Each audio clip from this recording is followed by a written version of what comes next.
Don Lebatard. You guys are always lurking around every corner to show me the ways that I'm wrong and bad and terrible, just waiting around. And one day it's going to happen. Stugotz. One day it's all going to just end because I said the wrong thing and all of you were outraged and then outraged the next guy and it'll be done. And then you'll miss us. This is the Don Lebatard Show with the Stugotz on ESPN Radio. Guests on the Dan Lebatard Show appear via the Shell Pennzoil Performance Line. Get in touch with us through 1-800-Flowers Twitter feed at Lebatard Show, at Stugotz790, and at Greg Cote. You know what's always in season? Surprising a friend or loved one with a bouquet from 1-800-Flowers.com. 1-800-Flowers has amazing offers on bouquets, starting at just $29.99. Go to 1-800-Flowers.com/ESPN.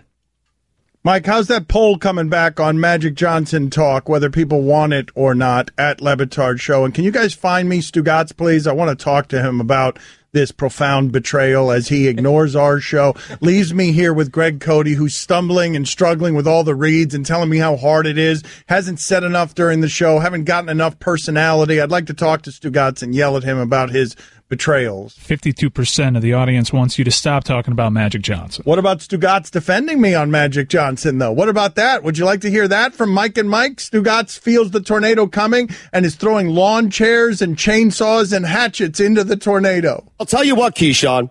We had the same conversation, Dan and I, a couple of weeks ago about John Lynch. Not a peep. And by the way, Keyshawn, you had that same conversation. You questioned whether or not John Lynch should have been hired by the San Francisco 49ers to run their football operations. We had that same conversation about Bill Parcells. Didn't hear a peep from you, Keyshawn. Same conversation about Phil Jackson. I didn't hear a peep. You can't generate your own content in your own market on your own radio show. So you use Dan as content? Now, it's one thing for me to not watch a game and come on the next morning and comment about the game. We've all done it. I did it this morning. We've been talking about Golden State. I didn't watch the game. Not 1 second of the game. But it is a completely different thing for you to take a 30-second clip from a radio show that is 4 hours long and determine that what Dan was saying was racist. You can't flippantly say that. You can't do that. You need to do your research. Not on games, but on something that important, you need to do your research. No. I've done a show with him for 14 years. I have spent every day of my life with him for the last 14 years. And I am telling you, he is not racist. Oh, I mean, I want an I Ride with Keyshawn shirt. I'm with Keyshawn on this. I can't believe Stugotz has done the arguing in a way that while I love him as a friend, you got him. While I love him as a friend, I side with Keyshawn. He's put me in a position where in this discussion, I side with Keyshawn Johnson and against myself. Did you oversleep today, Stugotz? You side with Keyshawn? Really? You side with Keyshawn That's Johnson? right. Yes. You side with Keyshawn? That's right. Did you oversleep today? How great would it have been, Mike? How great would it have been if Stugotz had flown to Bristol and simply missed Mike and Mike because he overslept? How great would that have been? I mean, it almost happened, didn't it, Stu?